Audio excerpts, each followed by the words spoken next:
Seed Talk Podcast. I'm your host.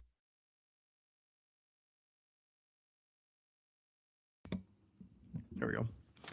I'm your host, Sterling Mack. Excited to be here. Excited to get back in the swing of things at some point. Taylor, it's not a Levitard Stuttgart situation. For anybody wondering where Taylor's been the last month or so, they are snowed in right now. He's got the baby, wife. They're kind of chilling. So he's not joining today, but he is around. He is still doing some of the producing. He should be back live on the pod soon.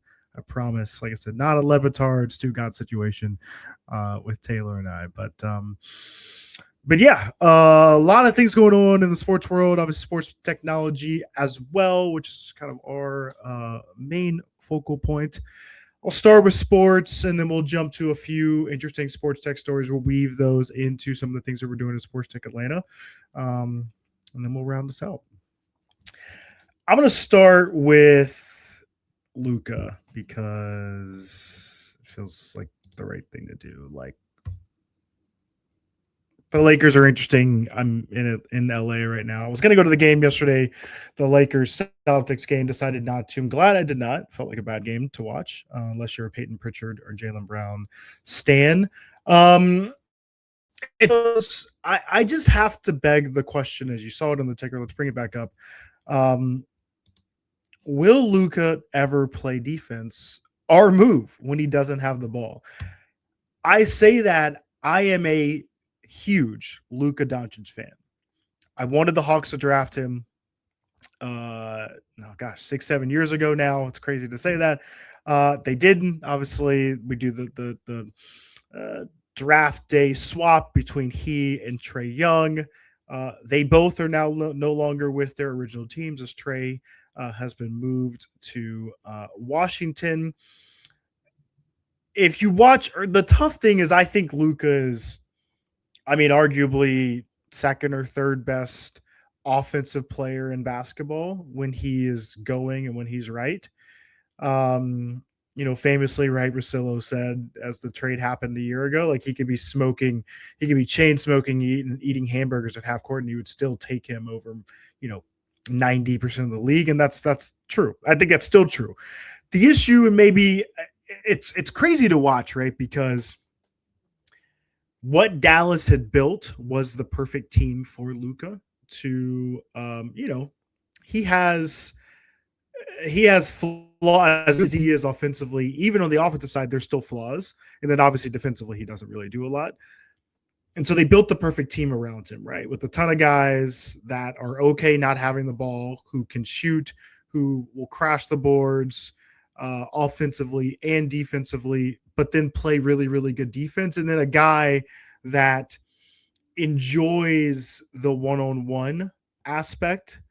And so you don't need, of course, Kyrie can come off of a down screen or a pin down or any of those type of things, but he doesn't really need it. He just needs the ball. And so it was a perfect fit. Plus you had two very, very good big men that were just rollers, right? Guys that wanted to be around the basket, guys that were going to rebound, and again, defend, right? And that's something that I think Aiden's actually given okay energy. I think this is the tough thing about the fit and why I'm kind of framing this around Luka is like,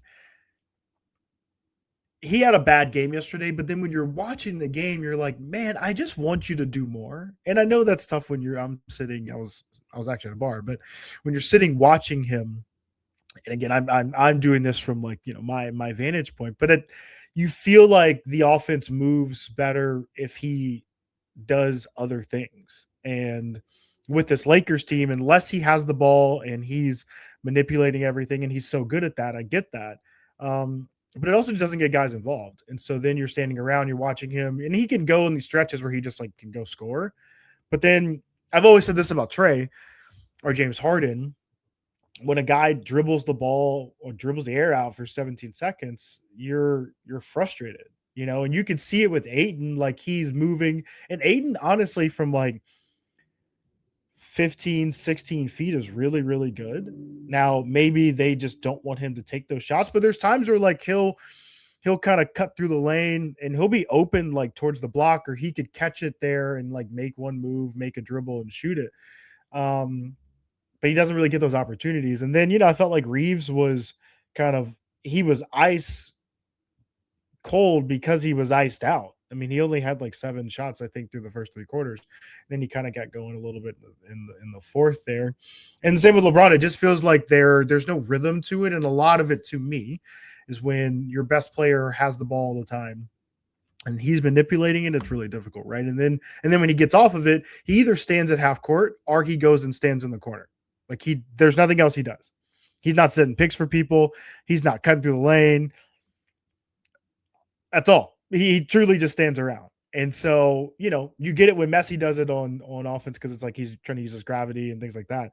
But there feels like you just want more from Luka because he's so talented offensively. And obviously, like I think even as good as he is, you just don't feel good about what the Lakers can try to do here.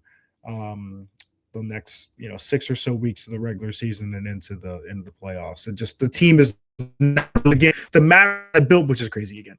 The Mavericks had built the perfect team for him, and right now this team is so flawed for what he does great. And unless he wants to give you extra effort or do extra things, you're kind of stuck with just watching him, be at times very, very brilliant on the offensive side, but that's all you're really going to get. Cat, ooh. I feel bad for Cat because he's so talented, but he does do dumb shit on the basketball court. There's just no way around that. Like Karl Anthony Towns is so good, and it's different than like the Luka, because like, whoa, that's on pause. But you know what I mean? Like what Cat does so well is the ability to shoot the basketball or really just be very good offensively. The Knicks at times don't really need him to always be that. Now, as a pick and pop player with Brunson, of course, amazing. But OG, Bridges, at times Josh Hart, he's actually shot it better this year from 3. I still would leave him open in the playoffs, but that's just a me thing. I mean, you feel like for the Knicks team to take that next step, and obviously crazy comeback against the Rockets, but for them to take that next step, one, he's got to figure out a way to be on the floor and be impactful defensively. At least he gives effort, unlike Luka. But there's so many times at the rim where he is there. There's just no resistance. And then offensively, it just feels like he just, and I get it. He's trying to find where can he be impactful. But even when he catches the ball, like for me, like there's so many times that they'll just put a smaller guy or they switch, right? Just walk him down. And then it's almost uncomfortable for him to catch the ball sometimes on the block and be 7 feet tall. I honestly, the guy that I would say he should watch, I know this sounds kind of crazy, but is Porzingis. Because Porzingis is not a post player per se, but you're very comfortable giving Porzingis the ball at 10 feet or 12 feet or even at the free throw line and just putting out and letting him post. You don't feel comfortable with Cat doing that because, one, you think he's going to get an offensive foul, or that he is a very, very good passer, but it just the offense doesn't feel as smooth when he's there, and it should be if you're that talented, especially that talented of a shooter. I mean, he should at 7 feet tall own that like free throw extended kind of area. And I thought that with Brown coming in from a coaching perspective, he's changed their offense a little bit. They are definitely better offensively, but there's still some ways to go. And part of it is just like Cat does Cat things, right? He'll get an offensive foul. He'll get a dumb, foul going after a loose ball. And then he wants to he's great. It's crazy. He can get you off the dribble, but it's like, you don't really need to do that. And that's where a lot of his fouls come from, or he'll go and like smoke a layup. And it's just like, man, they got a small guy on you. Just Just get to an area where you feel comfortable and raise up and shoot the ball. And that's why I say Porzingis, because I think Porzingis is one of those guys that does it really well. Obviously, Wemby too, but Jokic is different because he gets you to his spots, and then has that little push shot, or he'll kind of fade away. But with Cat, like he doesn't even have to dribble. Like you can just use your size, use your shoulders, and then just raise up over guys. And he just doesn't do that well. And again, the defensive side is tough right now. And I don't know. We'll see. It feels like the Knicks are in this weird spot where if they don't win, it's a weird offseason. And I didn't think I would say that going into the season, but we'll see what happens. Quickly, I am I know Zach Lowe said this on his show, so want to give him the source there. It had already been bubbling, right? In Atlanta, it feels like, but Kuminga having this knee injury, I know he's had some things as he was going through the end of his Warriors tenure. It felt like some of that though was just to kind of spurn Steve Kerr and to like feel like, hey, I'm not going to play here when you guys clearly want to get rid of me. Strange. I think if I were him to now, if you're hurt, I get it. You don't want to risk further injury, or you don't want to, do something that's going to be catastrophic to you down the line. But the Hawks clearly do not know what to do with Zachary Risache. They are clearly looking for someone at that other wing position that could give them what they feel like is a real offensive and defensive, wing. Not just a 3-and-D guy. I think a guy that can complement what Jalen Johnson does moving forward. I am confused why, if I were Kuminga and his people, again, if you're injured to the point where it like is detrimental to play, I totally get that. But it would seem like it would behoove you to be on the floor if I were him. I'm not saying that as a Hawks fan. The Hawks season is whatever. If they're in the play-in, amazing. That is what it is. But again, I just, you're thinking about where people view you around the league, what you think you want to go be. What better time to go show people for 6 weeks that maybe the Warriors gave up on me too early, or maybe Steve Kerr didn't see what I could be. Oh, and by the way, look at what I can do or be here, maybe in Atlanta, or maybe, if you guys are packaging me and then maybe it's that, right? Maybe they've quietly said, hey, we're going to try to package you for Giannis or Anthony Edwards or whoever in the summer. Totally. That's unfortunate. I still think you want to be on the floor. I still think you want to go play and show everybody that, what you can kind of go do. Maybe not. Maybe that's just me. So, that will round. Actually, let me do one more sports thing.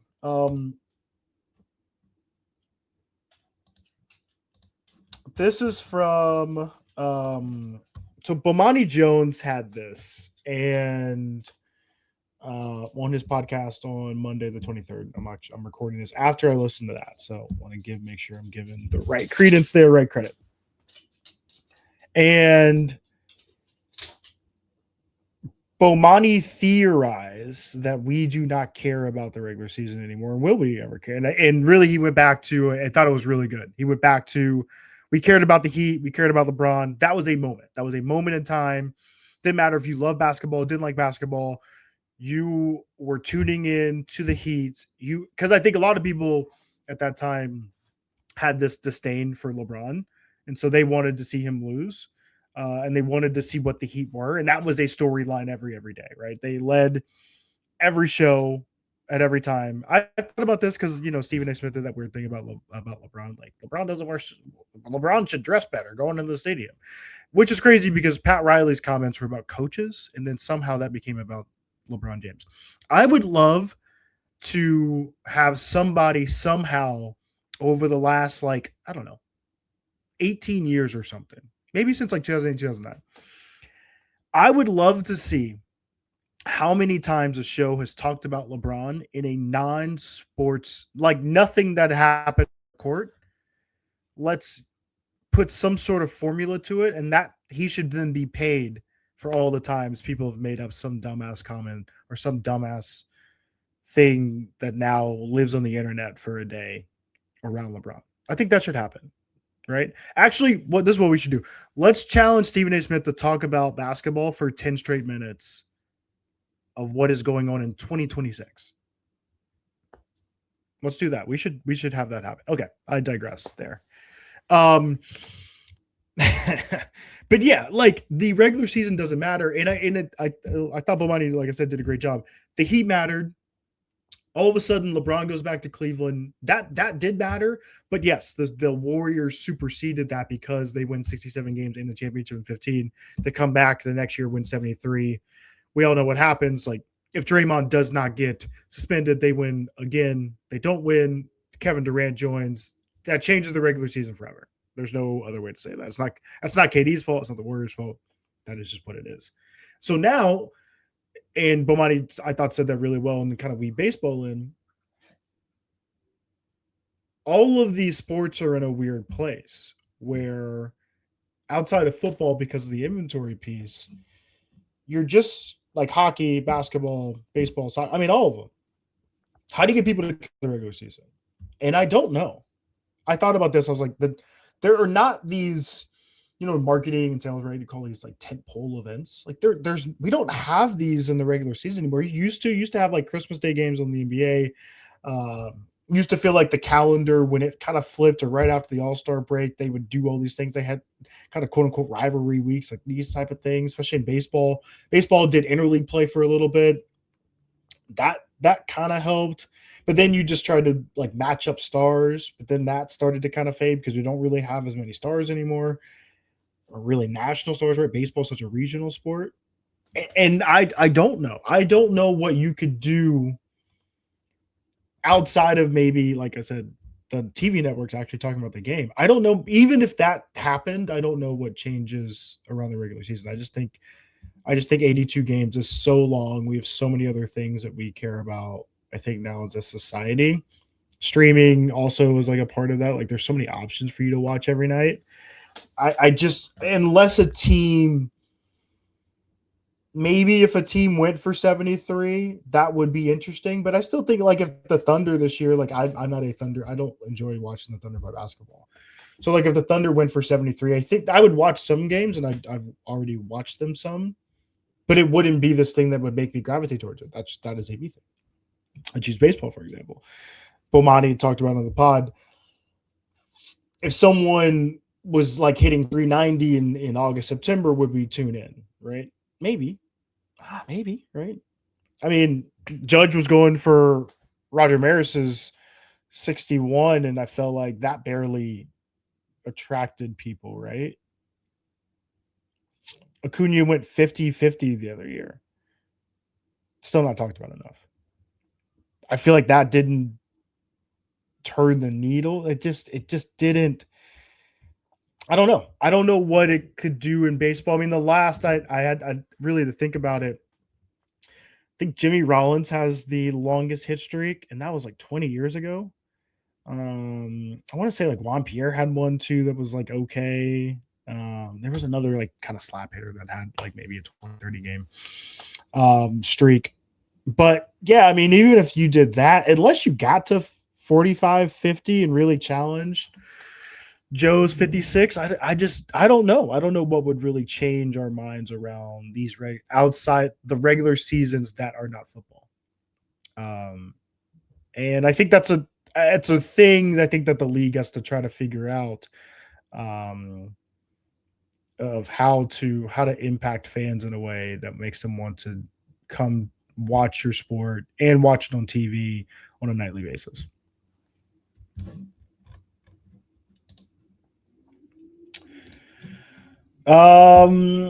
You should see, try to post more things around. We are Fanatics affiliate creator, so you'll see us. I posted like me in the USA hockey jersey the other day.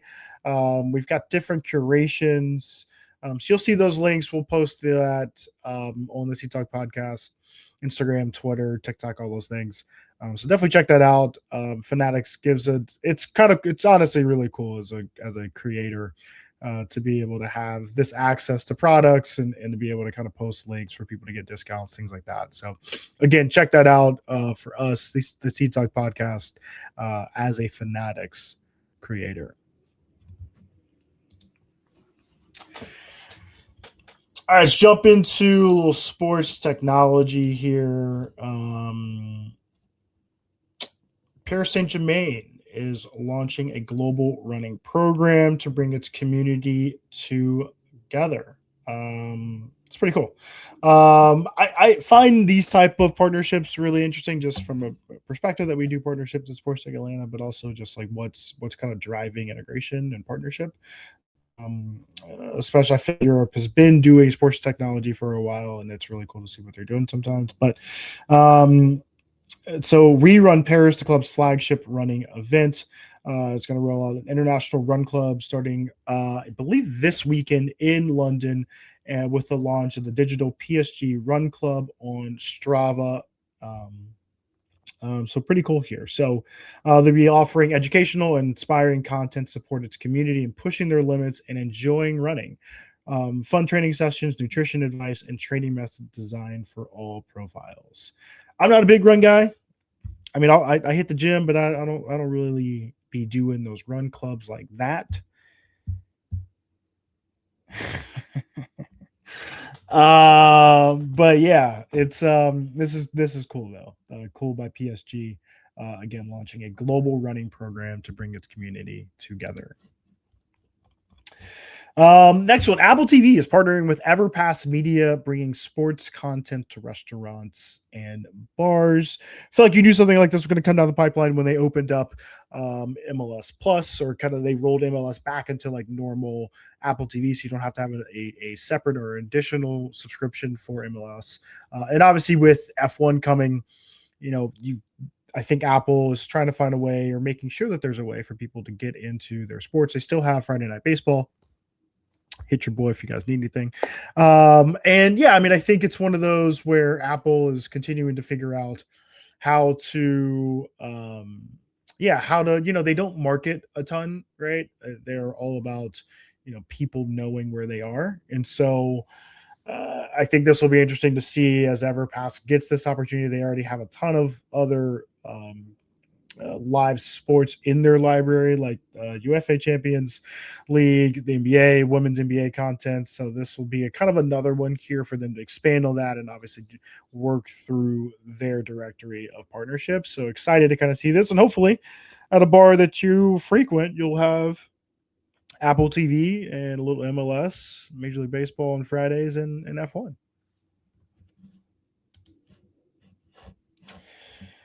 I found this one interesting because of our relationship and our partnership with Team Sports. I hit the wrong. I hit that. But this is Shoot 360, which is partnered with LA Fitness, piloting a program to transform basketball gyms into gamified, data-driven training and competition experiences. Yeah, it's interesting. I think just because of like where, again, like we're working with Team Sports, I feel like this is a perfect thing that you're not perfect thing. You're gonna see this more in terms of the gamification aspect, and like, we've highlighted different VR training modules as well that are kind of getting into this from a VR like basketball perspective. But I think a lot of us that do go to the gym or in this place where I'm speaking from personal experience. I go to Equinox, and I hate going in there sometimes and playing. It's awful. If you want to blame Steph or whoever, like I wouldn't blame Steph, but whoever you want to blame, you can blame. But trying to play basketball now is really tough. And as you get older, a lot of times you just want to go in and like, let me just get some shots up. Let me just hang out. Like you just kind of want to be in there. The tough thing, unless you're kind of a crazy person like me, there's no way for you to have fun with that if you're just kind of shooting. You're just in the gym, not to play 5-on-5 or whatever and get up and down. And I think people still want those experiences because you want to be there's something different, I think, about getting some cardio or getting your heart rate up from like a sport perspective, but not feeling like you might get injured because these 18-year-old kids don't know how to play basketball, right? And I think it's really cool to see technology be able to give you that in terms of like the gamification of it or real time analytics or like machine learning, machine vision, like all of these things that you can impact into, especially from a like into a gym environment. I think is really really cool, and so excited to see what Shoot 360 is doing. Like I said, we work with team sports. I think they are starting to try to roll out something very similar um, to some fitness organizations over in London where they are, and obviously we're partnering to kind of help them get into some programs here in the United States. So excited to see this. Excited to see this rolled out by Shoot 360.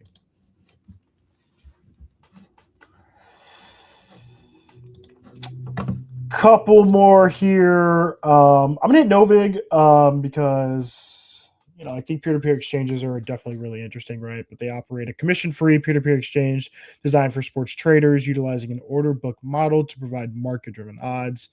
They 10x their growth and trading volume in 2025. And new funding accelerates product development, more markets, deeper liquidity, and advanced trading tools purpose built for sports traders. The round was led by Pantera Capital with participation from Multicoin Capital, Forerunner, and Perceptive Ventures as well. This brings their total capital raised to 105 million. Shout out. But yeah, check them out. I actually did. I think they're great.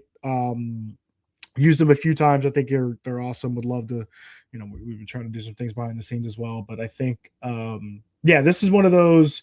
I think more people are getting into the prediction, obviously, like prediction markets, things like that. But this is a great, I think, it's a true sports trading platform. And again, it's peer to peer. So if you're in California or something like that, where I am right now, you're able to participate in this, being able, to bet legally and doing it with, I think, some really cool things around the way that they have it designed for sports and sports trading. So definitely, like I said, check them out. Novig, Novig. Download their app and check them out. Rounded out here on this one, Citizens Private Bank is now allowing wealthy clients to invest in sports through Harbinger Sports Partners, which is the PE firm by billionaire Mark Cuban and venture investor Rashawn Williams, who's out of Atlanta. Yeah, I mean, this is becoming more and more of a thing here, right? Where you're setting up an entity and a vehicle for wealthy people to get into sports. A lot of people want to be in sports, maybe don't have the liquidity to do it or the group to do it. And now what Harbinger and with this kind of partnership with Citizens Private Bank, allowing, like I said, that vehicle now for those that have the money. I say at the low end, right? It's crazy to say at the low end, but at the low end, to then be able to get a piece or a share of what these guys, and obviously big time track records from Mark Cuban and Rashawn Williams and what they're doing from a sports asset perspective. So shout out to them. Love this. Love what they're doing here. I think it's a I don't say a new wave. I think we saw a lot of like SPACs and stuff like that, like 2020, 2021 that were popping up. And I think what this is a new kind of way, I think, where people are aligning themselves as the asset of sport becomes bigger and bigger from a PE perspective.